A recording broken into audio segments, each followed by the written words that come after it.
क्या आपने कभी उन विशाल सुंदर पवन चक्कियों को देखा है जो हवा में धीरे धीरे घूमती हैं और सोचा है कि कुछ इतना धीमा कैसे इतनी शक्ति उत्पन्न कर सकता है?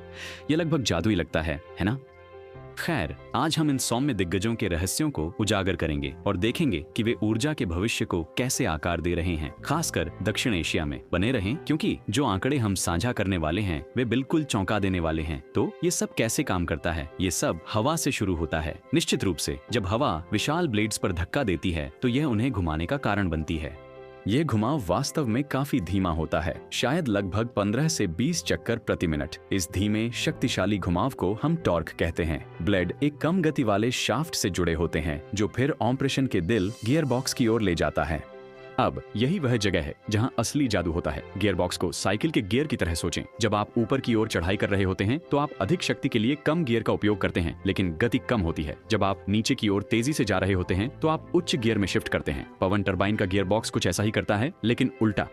यह धीमी शक्तिशाली घूर्णन को कम गति वाले शाफ्ट से लेकर उच्च गति वाले शाफ्ट पर अत्यधिक तेज घूर्णन में बदल देता है।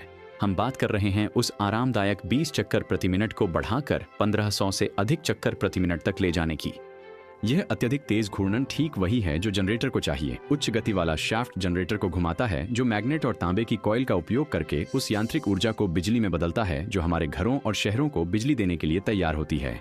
अब आइए इन प्रभावशाली संरचनाओं की स्थापना की लागत के बारे में बात करें। यह क्षेत्र के अनुसार काफी भिन्न होता है। भारत में 1 मेगावाट पवन ऊर्जा स्थापित करने की लागत आमतौर पर 4 से 5 करोड़ रुपए के बीच होती है। वहीं पाकिस्तान में उसी 1 मेगावाट क्षमता के लिए लागत लगभग 1.1 से 1.3 मिलियन अमेरिकी डॉलर होती है।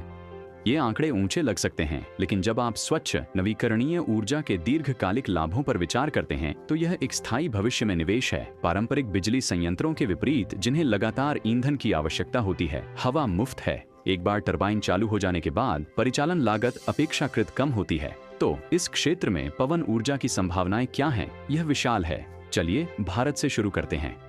अध्ययनों से पता चला है कि भारत में 695 गीगावाट की आश्चर्यजनक ऑनशोर पवन क्षमता है। इसे परिप्रेक्ष्य में रखने के लिए 1 गीगावाट 1000 मेगावाट के बराबर होता है। यह लाखों घरों को ऊर्जा प्रदान करने और देश के कार्बन फुटप्रिंट को नाटकीय रूप से कम करने के लिए पर्याप्त है। सरकार और निजी कंपनियां पहले से ही इसका उपयोग कर रही हैं। तमिलनाडु, गुजरात और राजस्थान जैसे राज्यों में बड़े पैमाने पर पवन फार्म स्थापित हो रहे हैं।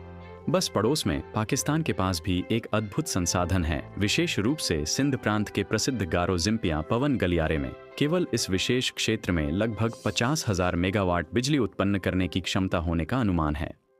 कल्पना कीजिए एक समर्पित गलियारे की जो स्वच्छ ऊर्जा का उपयोग कर रहा है, जो अरब सागर से आने वाली लगातार तेज हवाओं का लाभ उठा रहा है। यह हरे ऊर्जा का एक सोने की खान है जो पूरी तरह से उपयोग किए जाने की प्रतीक्षा कर रही है। इस गलियारे में पहले से ही कई पवन फार्म हैं, लेकिन यह केवल संभावनाओं की सतह को छू रहा है। जब आप इन संख्याओं को देखते हैं तो यह स्पष्ट है कि पवन ऊर्जा केवल एक पूरक ऊर्जा स्रोत नहीं है, यह दक्षिण एशिया के भविष्य की नींव है। ये घूमते हुए दिग्गज सिर्फ परिदृश्य की सुंदरता नहीं बढ़ाते, वे प्रगति, स्थिरता और ऊर्जा स्वतंत्रता के शक्तिशाली प्रतीक हैं। हवा की सरल प्राकृतिक शक्ति का उपयोग करके भारत और पाकिस्तान दोनों आने वाली पीढ़ियों के लिए एक स्वच्छ, हरित और अधिक समृद्ध भविष्य का मार्ग प्रशस्त कर सकते हैं। संभावनाएं मौजूद हैं, तकनीक तैयार है और परिवर्तन की हवाएं पहले से कहीं अधिक तेज चल रही हैं। देखने के लिए धन्यवाद। यदि आपको यह दिलचस्प लगा तो उस लाइक बटन को दबाना ना भूलें और हमारे विश्व को आकार देने वाली तकनीक पर और गहराई से जानकारी के लिए सब्सक्राइब करें। अगले वीडियो में मिलते हैं।